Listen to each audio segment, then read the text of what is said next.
ജ്യോതിഷ എഴുത്തത്താൽ വിലയ്ക്ക് വാങ്ങപ്പെട്ട എൻ്റെ പ്രിയ സഹോദരി സഹോദരന്മാരെ, ഏവർക്കും കർത്താവ് യേശു ക്രിസ്തുവിന്റെ നാമത്തിൽ സ്നേഹവന്ദനം. നിങ്ങളേവരെയും ജീവിക്കുന്ന ക്രിസ്തു സമ്പൂർണ്ണമായി അനുഗ്രഹിക്കുമാറാകട്ടെ. ആമേൻ. ഞാൻ ഇപ്പോൾ ചിന്തിക്കുന്നത് ഉൽപ്പത്തി പുസ്തകം 37 അധ്യായം അതിൻ്റെ 14 വാക്യങ്ങളാണ്.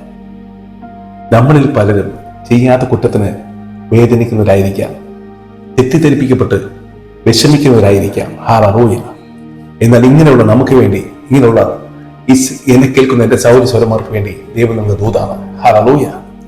യാക്കോബ് താൻ ഏറ്റവും കൂടുതൽ സ്നേഹിച്ച ജോസഫിനെ തന്റെ മക്കൾ ശേഖേമിലേക്ക് ആടുകളെ മേയ്ക്കാൻ പോയപ്പോൾ അവരെ ക്ഷേമം അന്വേഷിക്കാൻ അയക്കുകയാണ്. എന്നാൽ സ്വപ്നത്തിലൂടെ തന്റെ സഹോദരന്മാരെ ശത്രുവായി തീർന്ന ജോസഫ് ഇതറിയാതെ അവരെ കെണിയിൽ പെടുകയാണ്. അവർ അവനെ പിടിച്ചു കെട്ടി ഇസ്മായിലിയർക്ക് വിറ്റു. ഹല്ലേലൂയ.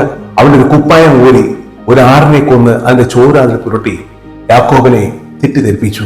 വലിയ മൃഗങ്ങളും അവനെ പിടിച്ച് കൊന്നിട്ടുണ്ടാകും. ഈ കുപ്പായം മാത്രമല്ല കിട്ടിയത്. ഹല്ലേലൂയ. കുപ്പായം കൊണ്ട് വിശ്വസിച്ച യാക്കോബ് ഹല്ലേലൂയ ചതിക്കപ്പെടുകയായിരുന്നു. ഹല്ലേലൂയ. അവന്റെ മനസ്സിലുണ്ടായിരുന്ന ആ സന്തോഷവും സമാധാനവും അവന്റെ ജീവിതത്തിൽ നിന്ന് കെട്ടുപോയി, നശിച്ചുപോയി. ഹല്ലേലൂയ. അവന്റെ സമാധാനം ദുരിതമായി തീർന്നു, അവന്റെ ജീവിതം ഇരുട്ടായി തീർന്നു. ഹല്ലേലൂയ.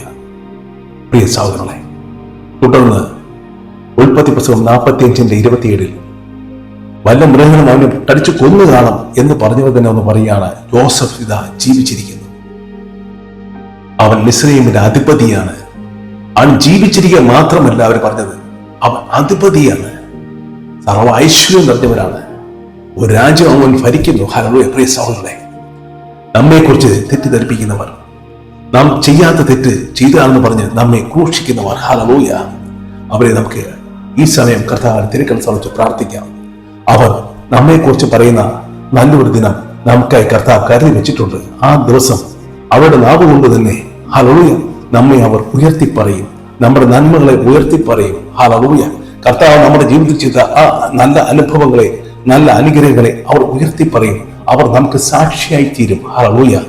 ആകയാൽ പ്രിയ സഹോദരങ്ങളെ, മറ്റുള്ളവർ നാം ചെയ്യാത്ത കുറ്റം ചെയ്തതായി ആരോപിക്കപ്പെടുമ്പോൾ വിഷമിക്കേണ്ട ആവശ്യമില്ല. പ്രാർത്ഥിക്കുക, കർത്താവ് നിന്നെ ഉയർത്തുക തന്നെ ചെയ്യും. നീ കുറ്റം ചെയ്തു എന്ന് ആരോപിക്കുന്ന അതേ നാവ് കൊണ്ട് തന്നെ നീ കുറ്റം ചെയ്തില്ല എന്നും, നീ ദൈവത്തിന്റെ മകനാണെന്നും ഹല്ലേലൂയ, ദൈവം നിനക്ക് ഒരുപാട് നന്മകൾ ചെയ്തുവെന്നും അവരെ കൂടെ കർത്താവ് പറയിപ്പിക്കുകയും ചെയ്യും. എന്നാൽ കർത്താവ് ശക്തനാണ്. ഹല്ലേലൂയ. ആകയാൽ കണ്ണടയ്ക്കൽ, കർത്താവേ നൽകിയ വചനത്തിനായി സ്തോത്രമപ്പ. ഞങ്ങളുടെ മേൽ കുറ്റങ്ങൾ ആരോപിക്കപ്പെടുമ്പോൾ ക്ഷമയോടെ കേട്ട് പ്രാർത്ഥനയിലായിരിക്കുവാൻ ഞങ്ങളെ സഹായിക്കണമേ. കർത്താവേ, പ്രാർത്ഥനയുടെ കൃപ കർത്താവേ, നിനക്ക് സ്തോത്രം. യേശു ക്രിസ്തുവിന്റെ നാമത്തിൽ തന്നെ.